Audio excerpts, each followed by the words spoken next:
Hello students, today we are going to solve your exercise 1.2 from your NCERT book of chapter 1.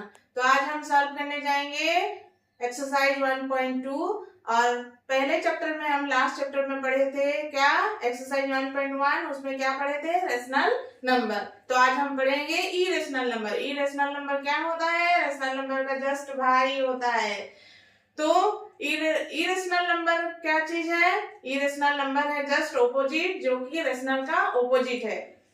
तो हम आज पढ़ेंगे rational का opposite. Rational का opposite क्या होता है? इरेशनल नंबर होता है। तो उसका डेफिनेशन हम पहले समझते हैं। इरेशनल का डेफिनेशन क्या है और इरेशनल नंबर हम कैसे पहचानेंगे, इरेशनल नंबर कैसे लिखेंगे, पहले हम ये सॉल्व करेंगे, पहले ये हम जानेंगे, उसके बाद आगे बढ़ेंगे एक्सरसाइज 1.2 सॉल्व करेंगे।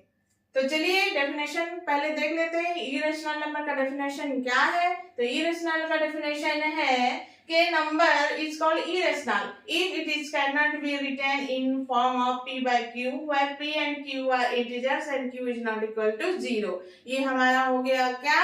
ये हमारा हो गया इरेशनल का डेफिनेशन। तो ये तो डेफिनेशन हो गया। अभी समझ में नहीं आया डेफिनेशन ये क्या है भाई? तो नंबर चलिए हम लोग लेते हैं और समझते हैं कि इरेशनल नंबर कैसे लिखते हैं और कैसे पहचानेंगे। तो चलिए देखते हैं।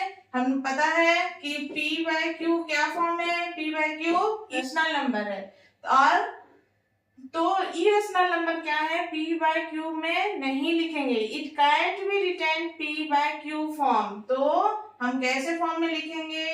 हम लिखेंगे √2। ये हो गया हमारा इरेशनल नंबर।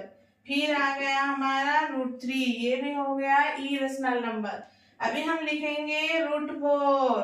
तो अभी ये थोड़ा दिमाग लगाना है। √4 इरेशनल नंबर है कि रेशनल नंबर है? तो ये इरेशनल नंबर नहीं है। क्यों नहीं है? क्यों नहीं है ये?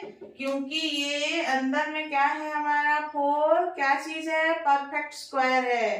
तो परफेक्ट स्क्वायर जहां होगा वो इरेशनल नंबर नहीं होगा, वो क्या होगा? रेशनल नंबर होगा। तो जैसे कि हम भी नेक्स्ट एग्जांपल लेके देखते हैं √5। तो अभी बताइए √5 परफेक्ट स्क्वायर है कि नहीं? तो √5 परफेक्ट स्क्वायर नहीं है। तो ये क्या है? ये एक इरेशनल नंबर है। हो गया। फिर हम लेते हैं अभी √9। अब √9 लेते हैं तो √9 क्या होगा? इरेशनल है कि रेशनल है? तो हमें देखना पड़ेगा कि इसका बीच में क्या है। इसका बीच में देखो क्या है? बीच में क्या है? 9 क्या है? परफेक्ट स्क्वायर है कि नहीं? किसका परफेक्ट स्क्वायर है? 3 का। तो ये भी क्या होगा? ये किसका परफेक्ट स्क्वायर है? 3 का। तो ये क्या हो जाएगा? 9 इरेशनल नंबर नहीं होगा। ये क्या होगा? रेशनल नंबर होगा। फिर अभी और एक एग्जांपल लेते हैं 16 ये क्या है? रेशनल है कि इरेशनल है? ये भी रेशनल है क्योंकि इसके अंदर क्या है? परफेक्ट स्क्वायर है। तो जहां परफेक्ट स्क्वायर आ जाएगा वो रेशनल हो जाएगा, इरेशनल नहीं होगा। जहां इम्परफेक्ट स्क्वायर आएगा वो हो जाएगा क्या? Irrational number. जैसे कि हम बताए थे अभी 2, 3 उसका रूट ओवर क्या हो जाएगा? उसका रूट ओवर हो जाएगा इरेशनल नंबर। जैसे कि √7, √8 ये सारा क्या हो जाएगा? ये इम्परफेक्ट स्क्वायर है तो ये सारा हो जाएगा हमारा इरेशनल नंबर। तो समझ में आया? मुझे लग रहा है कुछ बच्चों को समझ में नहीं आया। तो चलिए और एक एग्जांपल लेके हम समझने का कोशिश करेंगे। आप ये चैनल में विजिट किए हैं तो मैं आपको पूरा परफेक्ट करा के छोड़ूंगी। तो चलिए और एक एग्जांपल लेते हैं और समझते हैं। जैसे कि मैं ले ली 9 का रूट ओवर ले ली। मैं क्या ली? 9। तो 9 हम क्या है? 9 का हम क्या लिखे? रूट ओवर लिखे। तो 9 हम फिर और एक कैसे तरीके से लिख सकते हैं? 3 × 3 उसका रूट ओवर हम लिख दिए। तो इसका रूट ओवर क्या है? ये 1 और 2 हम जानते हैं। ये 9 क्या है? परफेक्ट स्क्वायर है। क्या है? परफेक्ट स्क्वायर है। तो इसका रूट ओवर कितना निकल जाएगा? 3। हम लोग ये ऑलरेडी 8th क्लास में पढ़ चुके हैं कैसे रूट ओवर निकालते हैं। तो ये हो गया हमारा क्या? 9 का रूट ओवर निकल गया 3। तो 3 को हम 1 इसका नीचे बाय 1 कर दिए, तो ये क्या हो गया हमारा रेशनल नंबर हो गया। क्या हो गया? रेशनल नंबर हो गया। तो ये इरेशनल नंबर नहीं होगा। ये इरेशनल नंबर क्यों नहीं होगा? क्योंकि ये ऑलरेडी रेशनल नंबर में है, तो ये क्या हो जाएगा? इरेशनल नहीं होगा। तो इसमें हम क्या पता करना चाहते हैं? इसमें हम पता करना चाहते हैं कि ये नंबर जब परफेक्ट स्क्वायर है, ये वाला जो रूट ओवर है, ये जो परफेक्ट स्क्वायर है, ये हमेशा रेशनल नंबर में निकलता है, इरेशनल नंबर में नहीं निकलता है। इरेशनल नंबर कब निकलता है? जहां परफेक्ट स्क्वायर नहीं होता है। क्या होता है? परफेक्ट स्क्वायर नहीं होता है। जैसे कि यहाँ हमारा हो गया 3, ये 3 क्या है? इनपरफेक्ट स्क्वायर है, क्योंकि इससे और आगे कुछ निकलेगा नहीं। इसका रूट ओवर हो गया तो 3 रूट 3 हो गया, उसके आगे और कुछ निकलेगा नहीं, तो ये क्या हो गया? इनपरफेक्ट स्क्वायर हो गया। तो जहां इनपरफेक्ट स्क्वायर होगा तो वहां क्या होगा? इरेशनल नंबर हो गया। अभी हम चलते हैं एक्सरसाइज 1.2। अब हम समझ लिए इरेशनल नंबर क्या है, तो अभी हम एक्सरसाइज जाके सॉल्व करेंगे। पहला नंबर में है हमारा ट्रू एंड फॉल्स, और इसका जस्टिफाई करना है आंसर को। हो गया? ये ट्रू है कि फॉल्स है, क्यों है ट्रू है, क्यों फॉल्स है, उसको हम सॉल्व करेंगे। पहला नंबर का ए है हमारा कि every irrational number is a real number. तो हम पढ़े थे रियल नंबर, हमारा पहला चैप्टर में नंबर सिस्टम हम पढ़े थे। नंबर सिस्टम में क्या है? रियल नंबर है। नंबर सिस्टम मतलब ही है रियल नंबर। तो रियल नंबर में क्या होता है? मान लीजिए ये एक है हमारा रियल नंबर। तो रियल नंबर क्या होता है? 2 तरीके का होता है, एक होता है रेशनल और एक होता है इरेशनल। हो गया? एक होता है रेशनल और एक होता है इरेशनल। तो हमें क्वेश्चन में पूछा गया है every irrational number is a real number. तो रियली ऑब्वियसली ये जो रियल नंबर में इरेशनल नंबर है ना, तो क्या हो जाएगा? इरेशनल नंबर ऑब्वियसली क्या होगा? रियल नंबर होगा कि नहीं होगा ना। तो और एक एग्जांपल हम लोग, आप समझ नहीं पाए तो और एक एग्जांपल लेते हैं और समझते हैं। जैसे कि मान लीजिए ये बड़ा सा गोल है, हो गया? मान लीजिए ये एक रियल नंबर है। क्या है? एक रियल नंबर है। लिख दिए हम लोग क्या?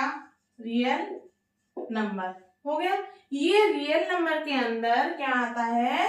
एक छोटा सा गोल आता है जो कि है रेशनल नंबर, और एक छोटा सा गोल आता है जो कि है इरेशनल नंबर। तो रेशनल नंबर और इरेशनल नंबर दोनों रियल नंबर के अंदर ही होते हैं।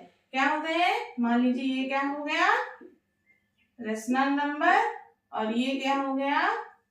Irrational number. हो गया? ये हो गया रेशनल नंबर, ये हो गया इरेशनल नंबर। ये दोनों ही किस में आते हैं? रियल नंबर में आते हैं। दोनों किस में आते हैं? रियल नंबर में आते हैं। तो इसमें हमें क्या हो गया? इसमें हम लोग को प्रूफ मिल गया कि इरेशनल नंबर क्या होता है? Every irrational number is a real number. अभी हमारा पहला स्टेटमेंट ट्रू हो गया। तो अभी हम लोग जाते हैं नंबर 2 में। नंबर 2 में हमारा स्टेटमेंट क्या है? Every point on the number line of the form root m where m is a natural number। हमारा क्या बोला है? m नेचुरल नंबर होगा बोला है। तो देखते हैं ये स्टेटमेंट ट्रू है कि फॉल्स है। तो पहले हम ड्रॉ करेंगे क्या? Number line. तो हम लोग को सभी को पता है, हम लोग ऑलरेडी पढ़ चुके थे नंबर लाइन क्या है। तो हम एक ड्रॉ करते हैं नंबर लाइन।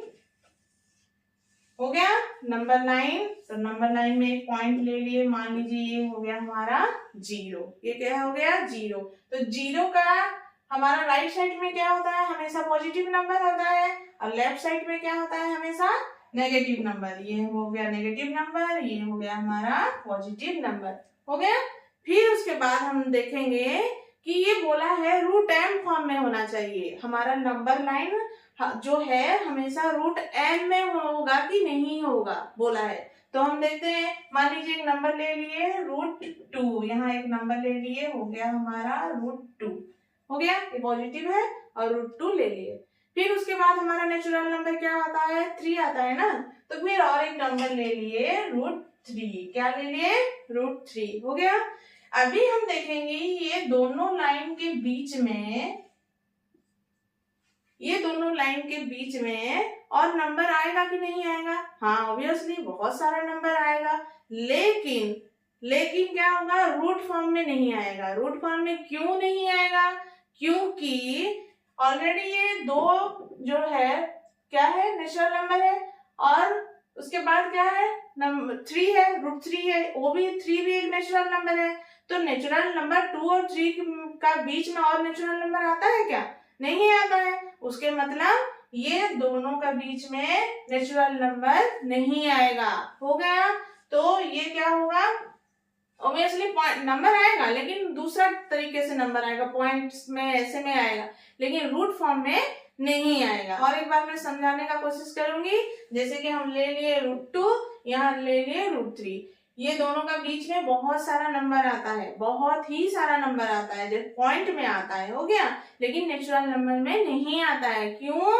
यहाँ √2 है, मतलब 2 है नेचुरल नंबर, 2 के बाद नेचुरल नंबर क्या आता है, 3 आता है ना, तो 2 और 3 के बीच में और नेचुरल नंबर नहीं आता है, तो ये क्या हो जाएगा, इसके बीच में और नेचुरल नंबर नहीं आएगा, मतलब और रूट फॉर्म में नंबर हम नहीं लिख सकते हैं। हो गया?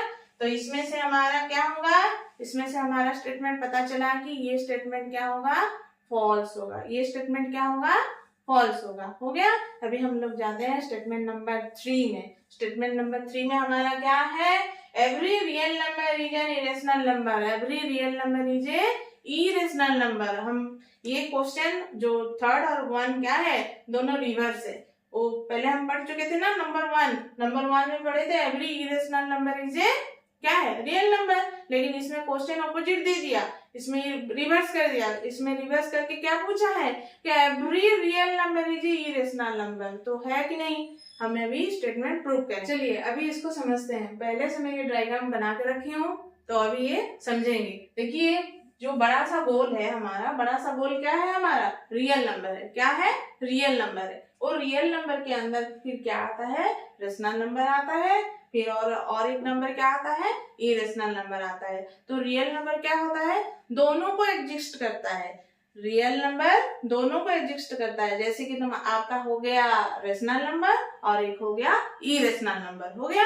तो रियल नंबर के अंदर दोनों ही नंबर आ गए। तो हमारे क्वेश्चन में पूछा गया है खाली रियल नंबर इरेशनल नंबर होगा, तो रियल नंबर इरेशनल नंबर तो खाली होगा नहीं, क्योंकि वो तो दोनों को लोड करके जा रहा है। रियल नंबर तो दोनों को लोड करके जा रहा है ना, तो कैसे होगा खाली इरेशनल नंबर, तो रेशनल नंबर भी होगा, इरेशनल नंबर भी होगा। तो ये हमारा 3rd नंबर स्टेटमेंट क्या है, फॉल्स। तो हमारा नंबर 1 फिनिश हुआ। अभी हम जाते हैं क्वेश्चन नंबर 2 में। तो अभी देखते हैं क्वेश्चन नंबर 2 में क्या है। क्वेश्चन नंबर 2 में अभी देखते हैं।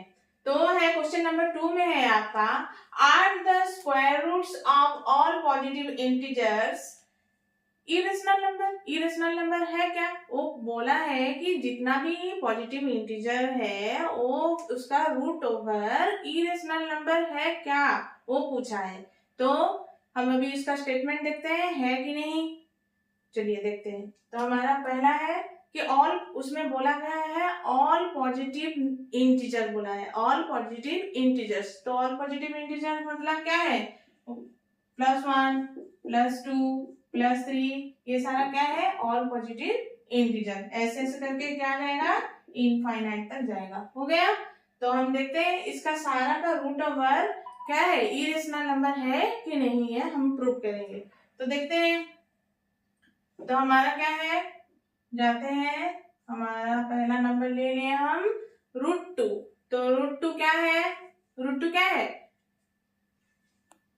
देखते हैं। इसका अंदर में हम पहले से पढ़ चुके थे ना, पहले से हम पढ़ चुके हैं, इरेशनल नंबर में पढ़ चुके हैं कि जहां परफेक्ट स्क्वायर होगा वो वाला क्या होगा, इरेशनल नहीं होगा, जहां पर इम्परफेक्ट स्क्वायर होगा वो वाला होगा क्या, इरेशनल नंबर। तो हमारा 2 ऑलरेडी क्या है, इम्परफेक्ट स्क्वायर है, तो ये क्या हो जाएगा, क्या हो जाएगा, इरेशनल नंबर। लेकिन हमें क्वेश्चन में क्या पूछा है कि उसका स्क्वायर रूट क्या है, सारा का स्क्वायर रूट क्या है, इरेशनल नंबर है। तो सारा का स्क्वायर रूट तो इरेशनल नंबर में भी नहीं हो सकता है। देखते हैं आगे।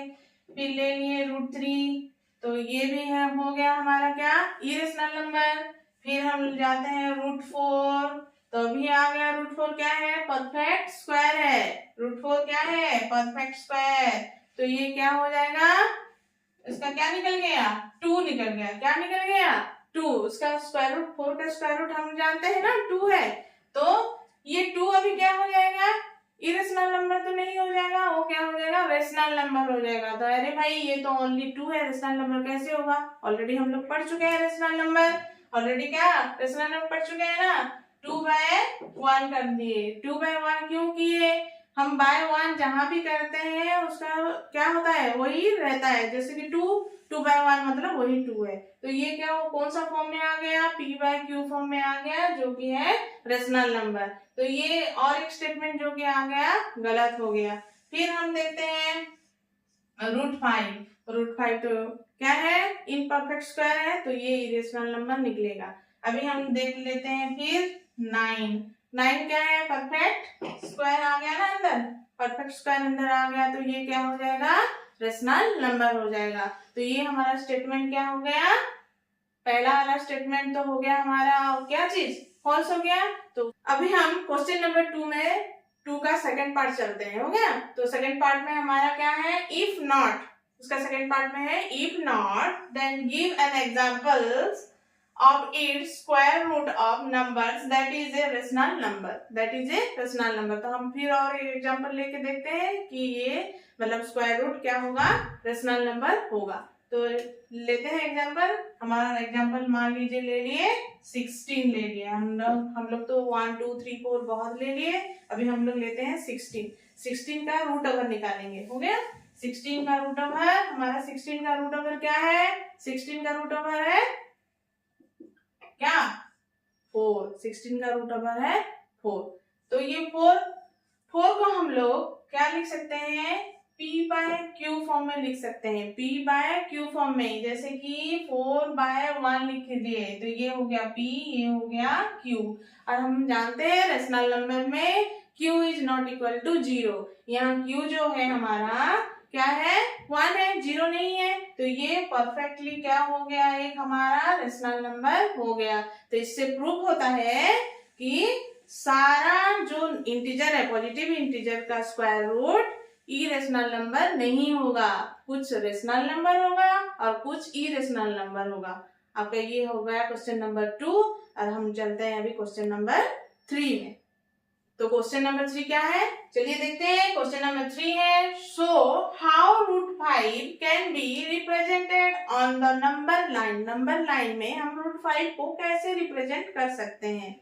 तो हम पहले से पढ़ चुके हैं √2 √3 नंबर लाइन कैसे ड्रॉ करेंगे। तो अभी हम देखते हैं √5 कैसे ड्रॉ करेंगे। तो पहले हमारा दिमाग में इमेजिन करना है कि √5 को ड्रॉ करने से पहले हम लोग इमेजिन करेंगे कि कौन सा एंगल होगा।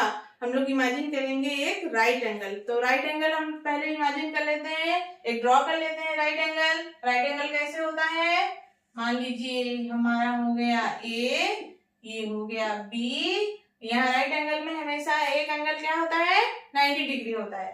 तो हो गया, यहाँ हम ड्रॉ कर लिए एक सी। यहाँ हम क्या करेंगे, एक एंगल ड्रॉ करेंगे जो कि होगा 90 डिग्री, हो गया। और इसका ये क्या है, हाइपोटेनस है, हो गया। तो ये हमारा हो गया क्या, एक राइट एंगल ट्रायंगल। तो ए बी सी, ये हो गया हमारा 90 डिग्री, ये हो गया हमारा राइट एंगल। अभी हमको इसमें शो कराना है कि √5 कैसे आएगा। तो ये हम लेंगे, ए और बी को हम लेंगे, मान लीजिए 2 यूनिट लेंगे। क्या लेंगे, 2 यूनिट लेंगे। और बी और सी को क्या लेंगे, 1 यूनिट, हमेशा 1 यूनिट लेंगे, ये वाला, हो गया।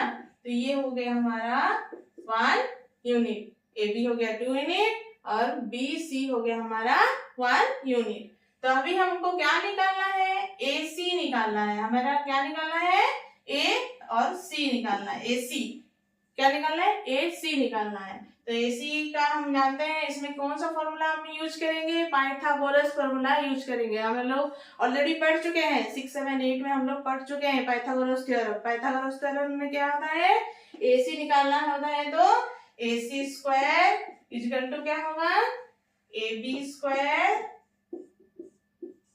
प्लस BC स्क्वायर हो गया AC स्क्वायर।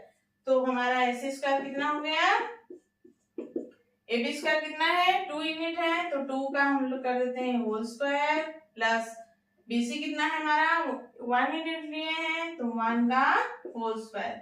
तो ये क्या हो गया AC स्क्वायर इक्वल टू कितना हो गया हमारा 2 का होल स्क्वायर कितना होता है 2 का होता है 4, 2 का कितना होता है स्क्वायर 4, तो हम लिख लिए 4। 1 का स्क्वायर कितना होता है 1 का स्क्वायर 1 ही होता है, तो लिख दिए यहाँ 1।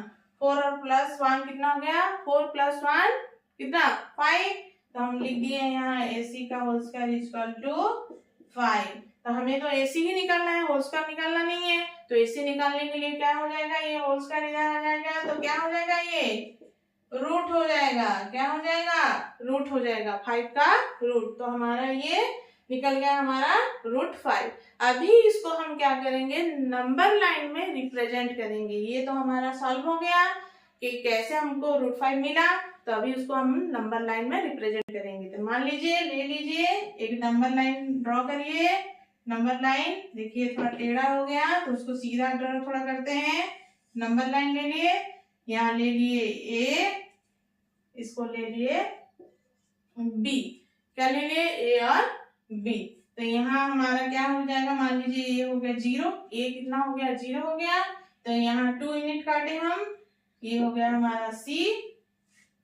फिर यहाँ हम क्या करेंगे परपेंडिकुलर ड्रॉ करेंगे, क्या करेंगे परपेंडिकुलर ड्रॉ करेंगे, तो हम ऑलरेडी कंपास के मदद से परपेंडिकुलर यहाँ ड्रॉ करेंगे, तो यहाँ हो जाएगा आपका 90 डिग्री, ये हो जाएगा क्या 90 डिग्री। तो 90 डिग्री जब होगा तो हमें पहले से यहाँ लिए थे ना कि जो ऊपर वाला है BC 1 यूनिट होना चाहिए, तो यहाँ हम क्या करेंगे तो ये जो C है पॉइंट, यहाँ C में क्या करेंगे राउंडर या स्केल जो भी आपके पास है उसके मदद से हम क्या करेंगे 1 यूनिट को क्रॉस करेंगे, 1 यूनिट लाइन में क्रॉस करेंगे। तो ये मान लीजिए नाम दे दीजिए D आपका हो गया, तो ये हो गया 2 यूनिट, ये हो गया 1 यूनिट। फिर उसके बाद हम क्या करेंगे ये जो लाइन जो क्रॉस हुआ इसके और ये जो हमारा A है वो दोनों को क्या करेंगे हम ज्वाइंट कर देंगे, हो गया ये जो दोनों क्या हो जाएगा ज्वाइंट हो जाएगा। फिर ये जो आ गया हमारा D, ये दोनों जो ज्वाइंट होगा ये हमारा ऑलरेडी मिल गया रूट 5, लेकिन ये तो टेढ़ा है, ये तो नंबर लाइन में आया नहीं, तो इसको नंबर लाइन में रिप्रेजेंट करने के लिए हम फिर से यूज करेंगे क्या राउंडर। तो यहाँ से राउंडर रख के आप खोल लेंगे और यहाँ मान लीजिए राउंडर यहाँ पे नोकीला चीज रहा, नोकीला राउंडर का क्या नोकीला चीज है, यहाँ पेंसिल हो गया, हम लोग राउंडर यूज करने जानते हैं ना, तो इसको ऐसे रख के उसको क्या करेंगे यहाँ कट करेंगे, यहाँ रख के यहाँ कट करेंगे। मान लीजिए ये मेरा राउंडर है, ये राउंडर का पेंसिल है हो गया, तो मैं यहाँ राउंडर को रख के इसको ऐसे क्रॉस करूंगी, तो यहाँ जो कट हुआ उसका नाम हम ले देते हैं E, उसका नाम दे दिए हम E। तो आपका ये हो गया इतना लाइन हो गया आपका रूट 5, ये आपका लाइन हो गया रूट 5 हो गया, समझ लिए। तो हमारा एक्सरसाइज खत्म हुआ 1.2, तो फिर मिलते हैं नेक्स्ट वीडियो में, तब तक आप ये वीडियो को देखिए और प्रैक्टिस करिए।